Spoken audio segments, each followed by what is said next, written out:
Chapter 4 Animal Kingdom, Lecture 4. In this lecture, we'll study Ctenophora, Platyhelminthes, and Eschhelminthes. First phylum, Ctenophora, also known as comb jellies or sea walnuts phylum. They are exclusively marine, solitary and pelagic. ये ज़्यादातर समुद्री होते हैं, अकेले रहते हैं और pelagic होते हैं, खुले समुद्री होते हैं। डाइजेस्टिव सिस्टम इसमें इनकम्प्लीट होता है, इंट्रासेलुलर और एक्स्ट्रा सेलुलर डाइजेशन मिलता है, रेस्पिरेटरी सिस्टम और सर्कुलेटरी सिस्टम एब्सेंट है, एक्सक्रीशन इसमें बॉडी सरफेस से होता है, एक्सक्रीशन इसमें बॉडी सरफेस के द्वारा मिलता है। नर्वस सिस्टम इसमें केवल नेटवर्क ऑफ न्यूरॉन्स हैं। ओनली सेक्सुअल रिप्रोडक्शन प्रेजेंट, यानी पीछे वाले में निडेरिया में एसेक्सुअल भी था, लेकिन टीनोफोरा में केवल सेक्सुअल रिप्रोडक्शन होता है।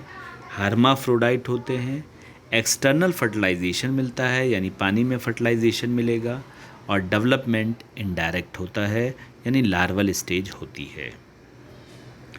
लोकोमोशन ये स्पेशल फीचर है। Locomotion is done by 8 vertical external rows of ciliated comb plates, यानी ciliated 8 vertical comb plates होती हैं जो लोकोमोशन का काम करती हैं। इनमें टेंटिकल्स भी होते हैं और ये ऑर्गेनिज़म बायोल्यूमिनेसेंट शो करते हैं, यानी इनसे लाइट निकलती है। इनके एग्जाम्पल हैं टीनोप्लाना और pleurobrachia. Ctenoplana, pleurobrachia. Next phylum is platyhelminthes, जिसे हम लोग फ्लैटवर्म्स भी जानते हैं। मोस्टली एंडोपैरासाइट्स होते हैं, some are free living, mainly aquatic. कुछ फ्री लिविंग होते हैं और ज़्यादातर पानी में रहते हैं। डाइजेस्टिव सिस्टम इसमें भी इनकम्प्लीट होता है। Respiratory system, circulatory system absent होता है और एक्सक्रीशन के लिए इनमें फ्लेम सेल्स होती हैं। ऑस्मो रेगुलेशन का भी ये काम करती हैं। नर्वस सिस्टम इनमें बहुत सिंपल तरह का प्रेजेंट होता है। एसेक्सुअल रिप्रोडक्शन फ्रेगमेंटेशन के द्वारा होता है और सेक्सुअल रिप्रोडक्शन भी पाया जाता है। ये हर्माफ्रोडाइट होते हैं, यानी मेल और फीमेल सेक्स ऑर्गन एक ही बॉडी पे होते हैं। फर्टिलाइजेशन इंटरनल होता है, डेवलपमेंट इज़ इनडायरेक्ट, यानी मैनी लार्वल स्टेज प्रेजेंट। अगर ओवरऑल स्ट्रक्चर्स देखें इनका, तो अनसेगमेंटेड बॉडी होती है, यानी सेगमेंटेड नहीं है।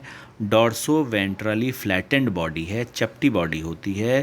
टेप वर्म को अगर छोड़ दिया जाए तो टेप वर्म में सेगमेंटेड बॉडी है।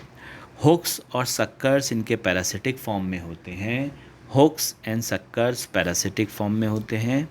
कुछ ऐसे ऑर्गेनिज़म हैं जो न्यूट्रिएंट्स को सरफेस के द्वारा एब्जॉर्ब करते रहते हैं, यानी होस्ट से न्यूट्रिएंट लेते रहते हैं बॉडी सरफेस के द्वारा।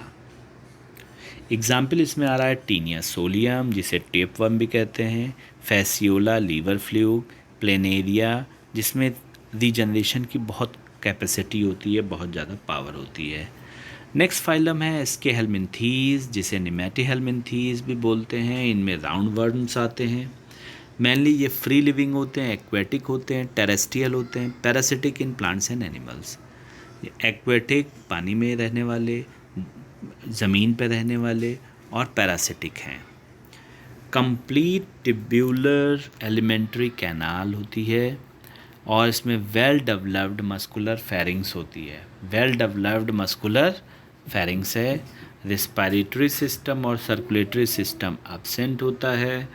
एक्सक्रीशन के लिए एक्सक्रीटरी ट्यूब होती है, एक्सक्रीटरी पोर होता है जिससे वेस्ट मटेरियल बाहर निकलता है।